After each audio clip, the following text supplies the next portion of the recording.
Vous avez donc ici un schéma anatomique du tube digestif sur lequel vous pouvez voir l'estomac qui a une forme d'outre.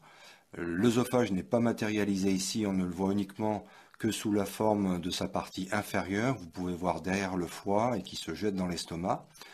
Puis fait suite à l'estomac le duodénum dans lequel est enchâssé le pancréas.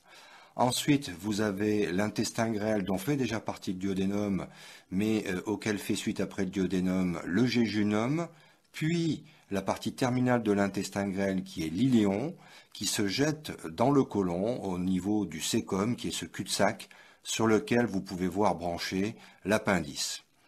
Vous avez donc ensuite dans le côlon le cécum dont je viens de parler, le côlon ascendant, cette portion verticale. Ensuite, vous avez le côlon transverse qui est situé entre l'angle droit qui est situé sous le foie et l'angle gauche qui est situé sous la rate. Puis lui fait suite le côlon descendant, la partie verticale, puis le côlon sigmoïde en forme de S, le rectum, puis l'anus.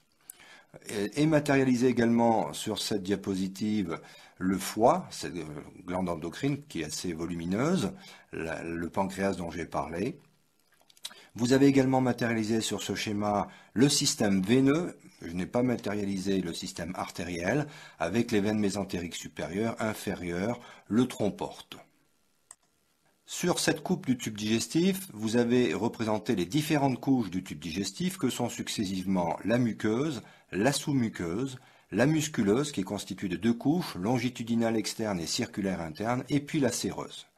Vous pouvez voir qu'il y a deux plexus nerveux qui sont situés l'un dans la sous-muqueuse, que l'on appelle le plexus sous-muqueux, et l'autre qui est situé entre les deux couches musculeuses, que sont la longitudinale externe et la circulaire interne, qu'on appelle le plexus myentérique.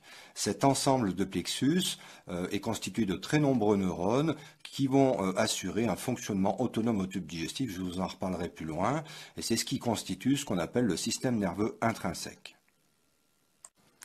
Nous allons voir maintenant dans ce chapitre les 5 grandes fonctions du tube digestif. Vous avez 5 fonctions principales du tube digestif.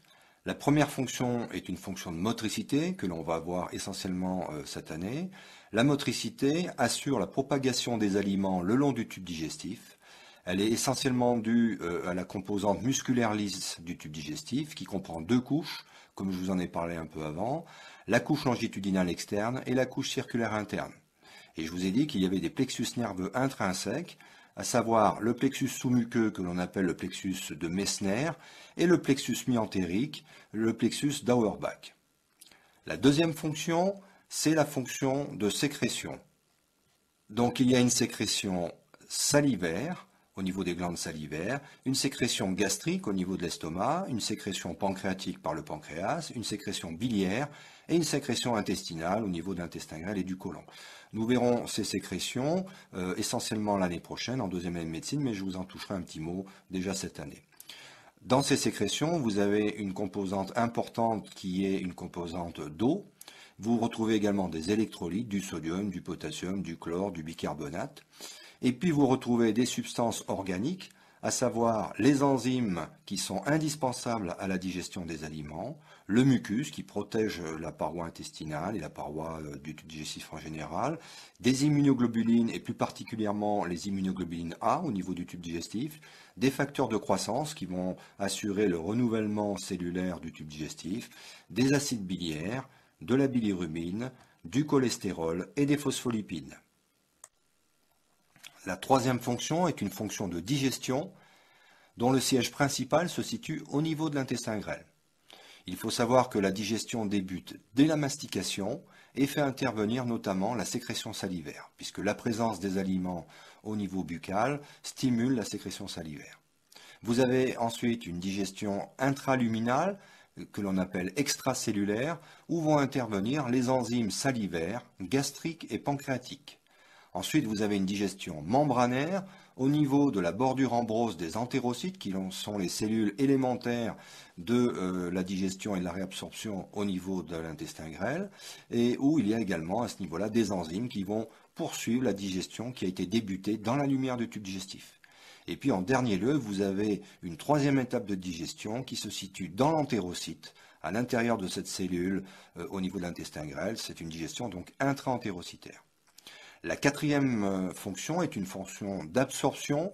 Elle se situe là aussi au niveau de l'intestin grêle et les fonctions de digestion et d'absorption sont très liées puisque une anomalie de l'une retentit également sur l'autre et inversement. L'absorption est la résultante de flux permanents et abondants d'eau et de substances dissoutes de la lumière du tube digestif vers le milieu extracellulaire et inversement. Elle participe donc à la régulation du milieu intérieur. Vous avez une absorption paracellulaire entre les cellules qui est faible, et puis vous avez surtout une absorption transcellulaire à travers les cellules, avec plusieurs modes d'absorption transcellulaire. Un mode que l'on appelle pinocytose, qui est un phénomène d'englobement d'une particule qui serait dans la lumière digestive par la membrane apicale d'une cellule. Puis vous avez ce qu'on appelle la diffusion passive, ou le terme solvent drag des anglo-saxons. Et puis vous avez ensuite un transfert par combinaison chimique qui fait intervenir un transporteur.